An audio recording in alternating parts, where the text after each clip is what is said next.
Important ആയിട്ട് question വരാൻ chance ഉള്ള ഒരെണ്ണമാണ് റിബ്സ് എന്ന് പറയുന്നത്. അതും ഈ സ്കെലറ്റൽ സിസ്റ്റത്തിലെ bones of skull and thoracic cage എന്ന് പറയുന്ന പാർട്ടിലാണ് നമ്മുടെ റിബ്സിനെ കുറിച്ച് പറയാനുള്ളത്. അപ്പൊ എന്താണ് റിബ്സ് എന്ന് നോക്കാം. നമുക്ക് മൊത്തത്തില് 12 പെയർ റിബ്സ് ആണുള്ളത്. അതായത് ടോട്ടൽ 24 റിബ്സ് ആണ് നമുക്കുള്ളത്. ഇത് അറ്റാച്ച് ചെയ്തിരിക്കുന്നത് നമ്മുടെ തൊറാസിക് വെർട്ടിബ്രയുടെ ബിഹൈൻഡിലാണ്, പിറകുവശത്തായിട്ടാണ് അറ്റാച്ച് ചെയ്തിരിക്കുന്നത്. നമ്മൾ തൊറാസിക് വെർട്ടിബ്രയെ പഠിച്ച സമയത്ത് പറഞ്ഞിട്ടുണ്ടായിരുന്നു, അതിന്റെ ബോഡിയിലും അതുപോലെ തന്നെ അതിന്റെ ട്രാൻസ്വേഴ്സ് പ്രോസസ്സിലും റിബ്സിന്റെ അറ്റാച്ച്മെന്റിന് വേണ്ടിയിട്ടുള്ള ഫേസെറ്റ്സ് ഉണ്ടെന്ന് പറഞ്ഞിട്ടുണ്ടായിരുന്നു. അത് തന്നെയാണ് ഇവിടെ പറഞ്ഞിട്ടുള്ളത്. They are attached behind to the thoracic vertebrae, articulating with them by means of facets on the sides of the bodies of the vertebrae and on the transverse process. Thoracic വെർട്ടിബ്രയുടെ ബോഡിയുടെയും അതുപോലെ തന്നെ ട്രാൻസ്വേഴ്സ് പ്രോസസ്സിന്റെയും രണ്ട് സൈഡിലായിട്ട് ഫേസെറ്റ്സ് വഴിയിട്ടാണ് ഈ ribs attach ചെയ്തിരിക്കുന്നത്. അതും thoracic വെർട്ടിബ്രയുടെ behind പിറകുവശത്തായിട്ടാണ് ribs attach ചെയ്തിരിക്കുന്നത്.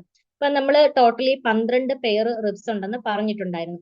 ഇതിൽ മുകളിലുള്ള 7 പെയർ ഓഫ് റിബ്സ് നമ്മുടെ സ്റ്റേണവുമായിട്ടാണ് അറ്റാച്ച് ചെയ്തിരിക്കുന്നത്.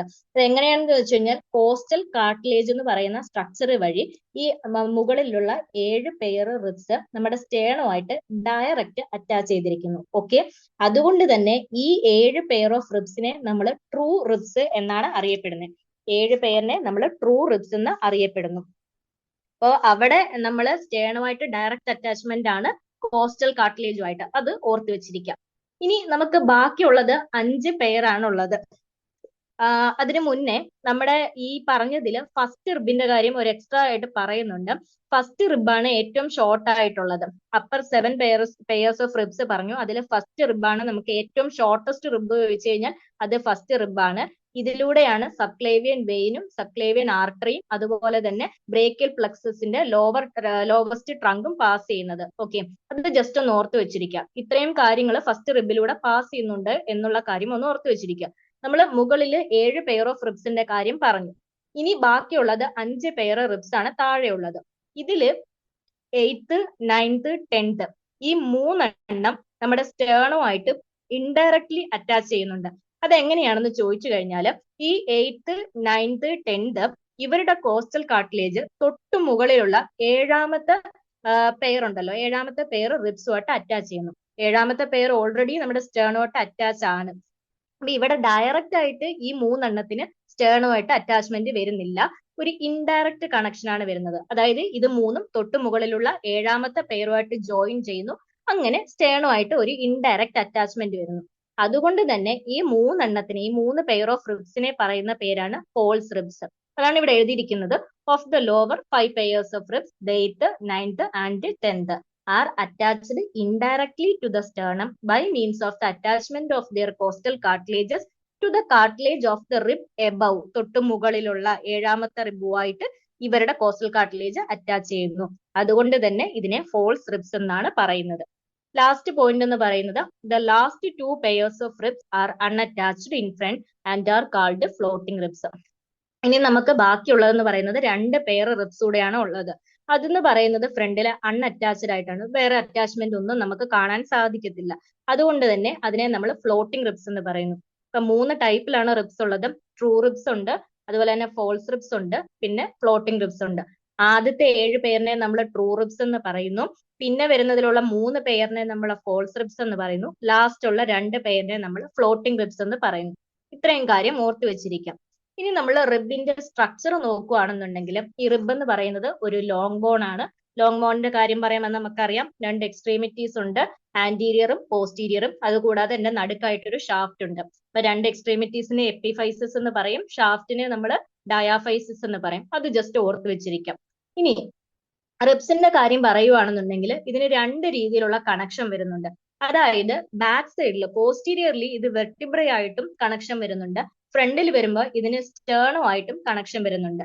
ഓക്കെ, അപ്പം അടുത്ത നമുക്ക് പോയിന്റ് നോക്കാം. The vertebral or posterior extremity of the rib presence A head, A neck and A tubercle. ഇപ്പൊ ബാക്ക് സൈഡിൽ പോസ്റ്റീരിയർ എക്സ്ട്രീമിറ്റി, അതിനെ നമ്മൾ വെർട്ടിബ്രൽ എക്സ്ട്രീമിറ്റി എന്നും പറയും, കാരണം വെർട്ടിബ്ര ആയിട്ടാണ് അവിടെ അറ്റാച്ച്മെന്റ് വരുന്നത്. അപ്പൊ ആ ഒരു വെർട്ടിബ്രൽ എക്സ്ട്രീമിറ്റിയിൽ റിബിന് ഹെഡ് ഉണ്ട്, നെക്ക് ഉണ്ട്, ഒരു ട്യൂബർക്കിളും ഉണ്ട്. ഓക്കെ, ഇനി നമ്മൾ ഫ്രണ്ടിലേക്ക് ആന്റീരിയർ സൈഡിലേക്ക് വരുമ്പോൾ നമ്മൾ അതിനെ ആന്റീരിയർ എൻഡ് എന്നും പറയും, അല്ലെങ്കിൽ നമ്മൾ സ്റ്റേണൽ എൻഡ്, അവിടെ സ്റ്റേണോ ആയിട്ടാണ് കണക്ഷൻ വരുന്നത്. ആ ഒരു സ്റ്റേണൽ എൻഡിൽ നോക്കുവാണെങ്കിൽ അവിടെ നമുക്കൊരു ഡിപ്രഷൻ ആണ് കാണാൻ സാധിക്കുന്നത്. അത് എന്തിനാണെന്ന് ചോദിച്ചു കഴിഞ്ഞാൽ കോസ്റ്റൽ കാർട്ടിലേജിന്റെ അറ്റാച്ച്മെന്റിന് വേണ്ടിയിട്ടാണ്. അപ്പൊ പോസ്റ്റീരിയർ സൈഡിലാണെങ്കിൽ റിബിന് ഹെഡ് ഉണ്ട്, നെക്ക് ഉണ്ട്, ട്യൂബർക്കിൾ ഉണ്ട്. ആന്റീരിയർ എൻഡിലാണെന്നുണ്ടെങ്കിൽ ഒരു ഡിപ്രഷൻ കാണപ്പെടുന്നുണ്ട്, അത് കോസ്റ്റൽ കാർട്ടിലേജിന്റെ അറ്റാച്ച്മെന്റിന് വേണ്ടിയിട്ടാണ്. ഇനി ഇതിന്റെ ഷാഫ്റ്റിന്റെ കാര്യം നോക്കുകയാണെന്നുണ്ടെങ്കിൽ ഷാഫ്റ്റ് വളരെ തിന്നാണ്, അതുപോലെ തന്നെ ഫ്ലാറ്റ് ആണ്. ഷാഫ്റ്റിന് കുറച്ച് സ്ട്രക്ചേഴ്സ് കാണപ്പെടുന്നുണ്ട്. അതിനകത്ത് ഒരു ഇന്നർ സർഫസ് ഉണ്ട്, ഒരു ഔട്ടർ സർഫസ് ഉണ്ട്, ഒരു അപ്പർ ബോർഡർ ഉണ്ട്, ഒരു ലോവർ ബോർഡർ ഉണ്ട്. ഇത്രയുമാണ് ഷാഫ്റ്റ് എന്ന് പറയുന്ന സ്ട്രക്ചറിൽ കാണപ്പെടുന്നത്. ഇനി ഈ ഇന്നർ സർഫസ് ഉണ്ടെന്ന് പറഞ്ഞല്ലോ, അതായത് ആ ഇന്റേണൽ സർഫസ്, അത് വളരെ സ്മൂത്ത് ആണ്. അതിനകത്തൂടെ ഒരു ഗ്രൂവ് പാസ് ചെയ്യുന്നുണ്ട്. അതിനെ നമ്മൾ സബ് കോസ്റ്റൽ ഗ്രൂവ് എന്നാണ് പറയുന്നത്. അതിലാണ് നമ്മുടെ ഇന്റർകോസ്റ്റൽ വെസൽസും നെർവ്സും ഒക്കെ ഉള്ളത് ഈ ഒരു സബ് കോസ്റ്റൽ ഗ്രൂവിലാണ്. ഷാഫ്റ്റിന്റെ കാര്യത്തിൽ ഒരുപാട് സ്ട്രക്ചേഴ്സ് നമ്മൾ പറഞ്ഞു. അതൊരു തിൻ ആൻഡ് ഫ്ലാറ്റ് സ്ട്രക്ചർ ആണ്. ഇന്നർ സർഫസ് ഉണ്ട്, ഔട്ടർ സർഫസ് ഉണ്ട്, അപ്പർ ബോർഡർ ഉണ്ട്, ലോവർ ബോർഡർ ഉണ്ട്.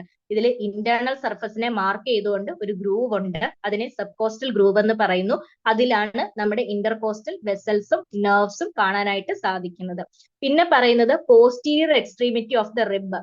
പോസ്റ്റീരിയർ എക്സ്ട്രീമിറ്റി എന്ന് പറയുമ്പോൾ നമ്മൾ വെർട്ടിബ്ര ആയിട്ട് ചെയ്യുന്ന ബാക്ക് സൈഡിലാണെങ്കിൽ ഈ റിബ് കുറച്ചുകൂടെ ഫിക്സഡ് ആണ്, മൂവ്മെന്റ് ഒന്നും അധികം നടക്കുന്നില്ല, കുറച്ചുകൂടെ ഫിക്സഡ് ആണ്. അതേസമയം ആന്റീരിയർ എൻഡ്, അതായത് നമ്മുടെ സ്റ്റേർണോയിട്ട് ചേരുന്ന ഫ്രണ്ട് പോർഷൻ നമ്മൾ നോക്കുകയാണെങ്കിൽ കുറച്ചുകൂടെ മൂവബിൾ ആണ്. ഇപ്പൊ പോസ്റ്റീരിയർ എക്സ്ട്രീമിറ്റി കുറച്ചുകൂടെ ഫിക്സഡ് ആണ്, ആന്റീരിയർ എക്സ്ട്രീമിറ്റി കുറച്ചുകൂടെ മൂവബിൾ ആണ്. നമ്മൾ റിബിന്റെ ആ ഒരു പിക്ചർ നമ്മൾ റൈറ്റ് സൈഡിലായിട്ട് കൊടുത്തിട്ടുണ്ട്. അതിൽ ആദ്യത്തെ 7 പെയർ നോക്കിക്കഴിഞ്ഞാൽ നിങ്ങൾക്ക് അറിയാം, നമ്മുടെ സ്റ്റേണോട്ട് അറ്റാച്ച് ചെയ്യുന്ന ഭാഗം നോക്കിക്കഴിഞ്ഞാൽ ട്രൂ റിബ്സ് ആണ്. സ്റ്റേണോയിട്ട് ഡയറക്റ്റ് കോസ്റ്റൽ കാർട്ടിലേജ് വഴി അറ്റാച്ച്മെന്റ് ആണ് അവിടെ നടക്കുന്നത്. അതേസമയം നമ്മൾ ബാക്കി 3 നോക്കിയേ, 8th, 9th, 10th, അത് 3 നിങ്ങൾ ശ്രദ്ധിച്ചു നോക്കിയാൽ മനസ്സിലാവും. ഇത് 3 കൂടെ നമ്മുടെ തൊട്ടു മുകളിലുള്ള 7ാമത്തെ റിബുമായിട്ടാണ് അവിടെ അറ്റാച്ച്മെന്റ് വരുന്നത്. 7ാമത്തെ റിബ് ഓൾറെഡി നമ്മുടെ എന്താ സ്റ്റേണുമായിട്ട് കണക്റ്റഡ് ആണ്. അപ്പൊ 8ഉം 9ഉം 10ഉം അതിന് തൊട്ട് മുകളിലുള്ള 7ഉമായിട്ട് കണക്ട് ചെയ്യുന്നു. അങ്ങനെ സ്റ്റേണുമായിട്ട് ഇൻഡയറക്റ്റ് കണക്ഷൻ വരുന്നു. ലാസ്റ്റത്തെ 2 നോക്കിക്കഴിഞ്ഞാൽ 11ഉം 12ഉം പ്രത്യേകിച്ച് അറ്റാച്ച്മെന്റ് ഒന്നും കാണിക്കുന്നില്ല. അതുകൊണ്ട് തന്നെ അതിനെ നമ്മൾ ഫ്ലോട്ടിംഗ് റിബ്സ് എന്നാണ് പറയുന്നത്. ഇത്രയാണ് റിബ്സിന്റെ കാര്യത്തിൽ നമുക്ക് നോക്കാനുള്ളത്.